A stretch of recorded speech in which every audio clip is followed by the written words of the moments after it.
సినిమాలో ఇంకొక పాట అంటే ఒక పాటలో హీరోయిన్ బాగా డాన్స్ చేయొచ్చు, మార్కులు అమ్మాయి కడతాయి. ఒక పాటలో మ్యూజిక్ డైరెక్టర్ అబ్బా బ్రహ్మాండంగా అసలు గుండెలు పిండేసేలాగా మ్యూజిక్ చేసాడని అనిపించవచ్చు. అలా ఒక పాటలో అసలు హీరో అసలు బ్రహ్మాండం, అసలు ఎప్పుడు ఊహించలేదు, ఇంతకుముందు చేసిన సినిమాల కంటే 10 అంతలు గొప్పగా చేశాడని హీరోగా అనిపించవచ్చు. ఒక చోట దర్శకుడి ప్రతిభ చాలా అద్భుతంగా ఉంది, అసలు ఆ క్లైమాక్స్లో చాలా అద్భుతంగా ఉంది అని అనుకోవచ్చు. కొన్ని పాటలు అసలు వినడానికి చాలా బాగుంటాయి, చూస్తున్నప్పుడు దానికి సింక్ అవుతున్నట్టు అనిపించవు కూడా. అట్లా అంటే ఏంటి, ఒక్కొక్క సందర్భంలో ఒక్కొక్క సన్నివేశంలో ఒక టెక్నీషియన్ లేదా ఒక నటుడు లేదా ఇద్దరు నటీమణులు వాళ్ళ గొప్పదనమే తెలుస్తుంది.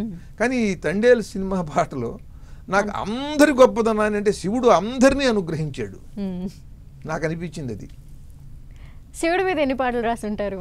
చాలా రాశాను. డమరుకంలో అప్పుడు ఇప్పుడు నాగార్జున గారికి రాశాం డమరుకంలో. ఆయన తండ్రి ఈయన కుమారుడు. మళ్ళీ 13 ఏళ్ల తర్వాత 2012లో డమరుకం, 2025లో తండేల్. అదే ఆ పాట మీకే రావాలి రాసుంది అని ఉందేమో ముందే. శివానుగ్రహం అంతే. అందుకనే నేను వరం అన్నా. ఎందుకంటే ఈ 12-13 సంవత్సరాల్లో సంవత్సరానికి 200 సినిమాలు వస్తున్నాయి. సినిమాకి 5 పాటలు వేసుకున్నా కూడా 1000 పాటలు. ఈ 13 ఏళ్లలో కనీసం హీనపక్షం 10,000 పాటలు వచ్చి ఉంటాయి ఇండస్ట్రీ నుంచి సమాజంలోకి. ఈ 10,000 పాటల్లో ఆ పాట మహాద్భుతంగా కోటి దీపోత్సవాల్లో కార్తీక మాసంలో మారుమోగుతోంది ప్రతి శివాలయంలో. మళ్ళీ ఈ పాట అంత అద్భుతంగా వచ్చింది. అంటే 13 సంవత్సరాల్లో సుమారుగా 10,000 పాటల్లో 2 పాటలు గొప్పగా సమాజంలో బాగా మారుమోగుతున్నాయి. ఇప్పుడు ఇది కూడా చాలా పెద్ద హిట్ పాట, శివభక్తులందరికీ కూడా అవును చాలా ఇష్టం మాకు.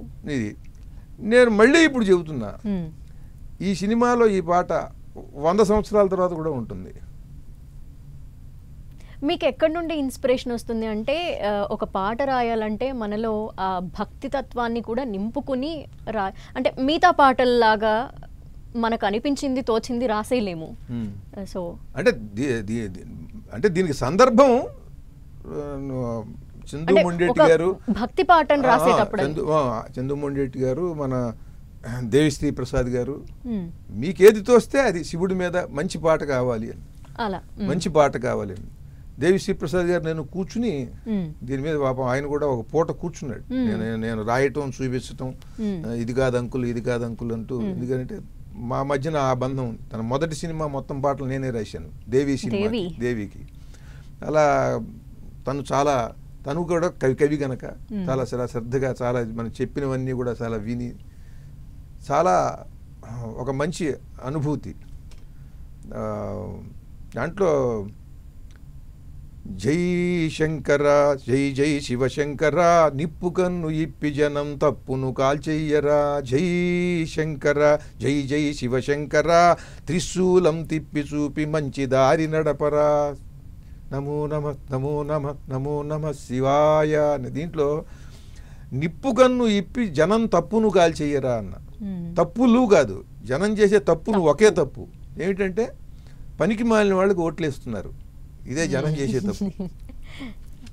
పాపం ఇంకేం తప్పు చేయట్లా. అలాంటి తప్పుని ఎందుకంటే సరైన వాడిని ఎన్నుకుంటే వాడు నడిపిస్తాడు, మొత్తం వీళ్ళ జీవితాలన్నీ కూడా బాగుపడేలాగా వాడు చూస్తాడు.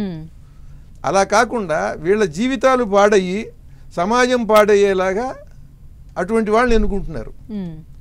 అందుకని నిప్పు కన్ను ఇప్పి జనం తప్పును కాల్చెయ్యరా, త్రిశూలం తిప్పి చూపి మంచి దారి నడపరా. త్రిశూలం ఇలా పట్టుకుంటాడు కదా, ఇలా నిలువుగా, దాన్ని ఇలా తిప్పి చూపి, అంటే ఇప్పుడు బాణం గుర్తుంటుంది కదా, గుడికి దారి దేవాలయమునకు పోగు దారి రాస్తాడు కదా, బాణం గుర్తు వేసి. అలా త్రిశూలాన్ని తిప్పి పరమశివుడే త్రిశూలం తిప్పి చూపి మంచి దారి నడపరా, ఇలా నిలబడి అక్కడ త్రిశూలాన్ని తిప్పిగో ఇది దారి, ఈ దారిలో వెళ్ళమని చెప్పి మాకు చూపించి మమ్మల్ని నడిపించు అని. యాక్చువల్గా జనరేషన్